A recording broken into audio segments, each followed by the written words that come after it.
आप देख रहे हैं न्यूज ऑफ फतेहपुर।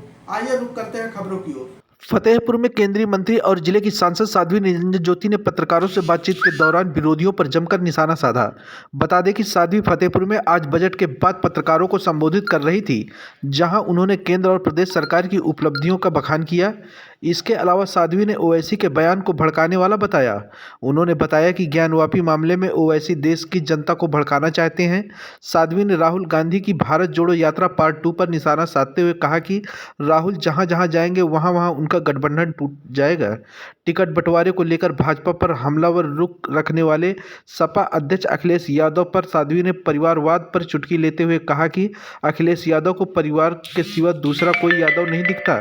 उन्होंने ज़्यादातर सीटें परिवार के लोगों को दी हैं। साथ ही साध्वी ने कहा कि आगामी लोकसभा चुनाव में 400 से अधिक ऐतिहासिक सीटें जीतकर मोदी सत्ता में तीसरी बार वापसी करेंगे। रिपोर्ट प्रवीण कुमार के साथ।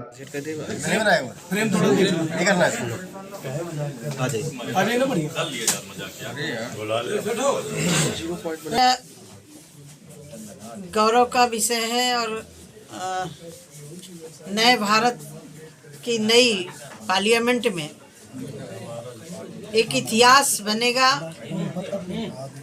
कि नई पार्लियामेंट में महिला राष्ट्रपति जी ने अभिभाषण संयुक्त सदन में किया और अंतरिम बजट भी नई पार्लियामेंट में महिला ने बजट पेश किया। नई पार्लियामेंट में पहला सत्र यदि किसी के लिए किया गया तो भी महिलाओं के संरक्षण के लिए नारी बंधन अधिनियम उस पार्लियामेंट में पास हुआ। इस अंतरिम बजट में, क्योंकि ये तीन महीने के लिए होता जब तक दूसरी सरकार नहीं आ जाती। पहले जो सरकारें होती थी चुनाव को दृष्टिगत रख के करती थी, नई नई घोषणाएं कर देना, नए नए योजनाएं लागू नहीं होना और उनको घोषित कर देना। आदरणीय निर्मला सीतारमण जी ने एक बहुत परिपक्व और बहुत जनहित में जो इस बजट को पेश किया है। सबसे बड़ी बात इसमें 2 करोड़ और गरीबों को जिनके छत नहीं है उनकी पक्की छत देने के लिए, शहरों में रहने वाले मध्यवर्गीय लोगों के लिए उनको भी आवास के लिए प्रावधान किया गया है। दूसरा, सबूत के आधार पर आदेश करता है और मुझे लग रहा है कि ज्ञानवापी, ज्ञान का कुआं, हमारे यहाँ जहाँ ज्ञान का भंडार होता है उसको कुआं बोलते हैं।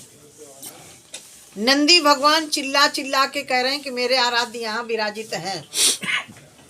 किसी भी मस्जिद में त्रिशूल नहीं होता, किसी भी मस्जिद में स्वस्तिक नहीं होता, किसी भी मस्जिद में देवी देवताओं के चित्र अंकित नहीं होते। वहाँ सारे के सारे सबूत हैं और कोर्ट सबूत के आधार पर चलता है। यदि ओवैसी कोर्ट को मानते हैं, संविधान को मानते हैं, तो ये स्वीकार करना पड़ेगा कि वहाँ मंदिर तोड़ करके मस्जिद बनाई गई थी। यदि नहीं बनाई गई होती तो नंदी भगवान उधर को मुख किए बैठे हैं, वो गवाही दे रहे हैं।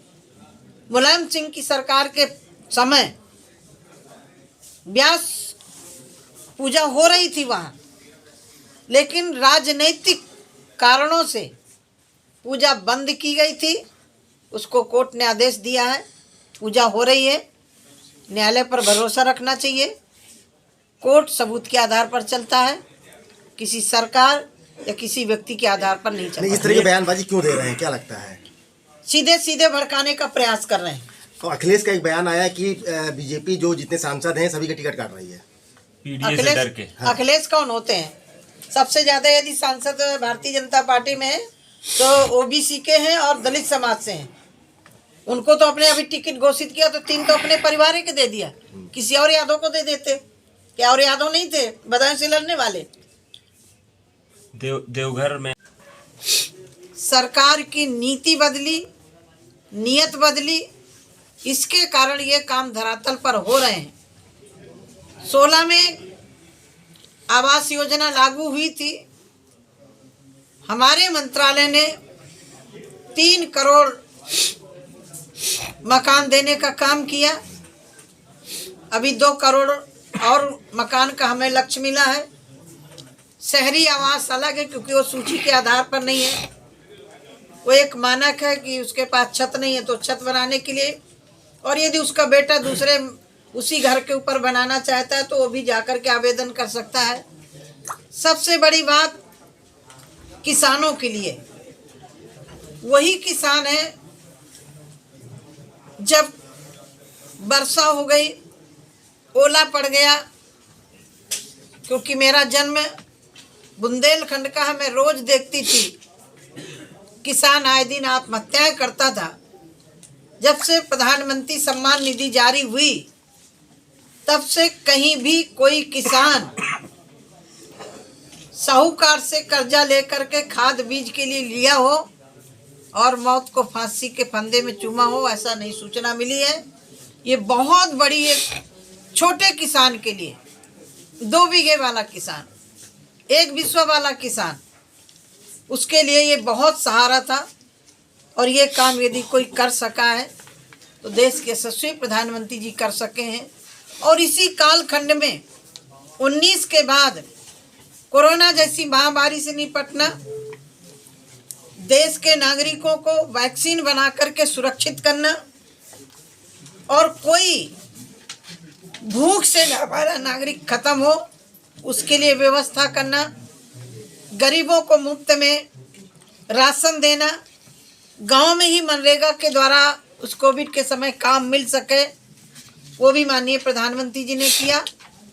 देश के अंदर तालाबों में अतिक्रमण हो रहा था, देश के यशस्वी प्रधानमंत्री जी ने अमृत सरोवर की घोषणा की और उन तालाबों का संरक्षण हुआ।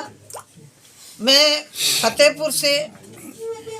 फतेहपुर की जनता का, फतेहपुर के नागरिकों का अपनी तरफ से आभार व्यक्त करती हूँ कि यहाँ की जनता ने जिस उत्साह के साथ मुझे जिताया था, मैंने इस जिले में काम करने की कोशिश की है। चाहे वो मेडिकल कॉलेज हो, केंद्रीय विद्यालय हो। सबसे बड़ी समस्या नगर की सिविल लाइन की थी। इसके लिए मैं केंद्र सरकार के मुखिया आदरणीय मोदी साहब का और उत्तर प्रदेश के मुख्यमंत्री योगी आदित्यनाथ जी का आभार व्यक्त करती हूँ, जिसको केंद्र में प्रधानमंत्री रहते हुए बीपी सिंह नहीं करवा पाए थे। ये बहुत ज्वलंतशील समस्या थी फतेहपुर के लिए, वो भी स्वीकृत हुई। उसमें भी 400 करोड़ के लगभग पैसा आ चुका है। एक सबसे बड़ी समस्या जब से मैं आई तब से देख रही थी, गाजीपुर विजयपुर वाला मार्ग, वो भी 90 करोड़ की लागत से उसकी भी स्वीकृति हो चुकी है, उसका भी टेंडर प्रक्रिया में आ चुका है। मुझे लग रहा है कि मैं यद्यपि काम करते करते कोई ऐसा व्यक्ति नहीं होता कि संतुष्ट हो जाए, फिर भी मुझे अपने आप पर इसलिए संतुष्टि है जिस उम्मीद से जनता ने मुझे जिताया था। मैंने भरसक प्रयास किया है। मुझे किसी व्यक्ति ने कहा कि आप इतनी लगी रहती हैं जैसे आपको ही, मैंने कहा हाँ, मैं अपने लिए कर रही हूँ। यदि मुझे जनता ने अपना मान करके जिताया है तो मेरा काम भी है जनता के लिए काम करना। तो इस जनपद के लिए भी सरकार नहीं होती, डबल इंजन की सरकार नहीं होती तो भी संभव नहीं था। ये जो भी काम दिखाई पड़ रहे हैं दोनों सरकारों के कारण दिखाई पड़ रहे हैं, और उसमें मैं निमित्त नहीं हूँ, मैं तो एक माध्यम बनी हूँ। जनता और सरकार दोनों को मैं श्रेय देती हूँ। यदि जनता मुझे इस लायक नहीं बनाती तो जो जिले में बड़े बड़े काम आए हैं ये शायद नहीं हो पाते। तो मैं तो एक निमित्त हूँ, जनता की संदेश वाहक हूँ, उसके आधार पर मैंने काम करने का प्रयास किया। में गरीब अमीर सब चलते हैं।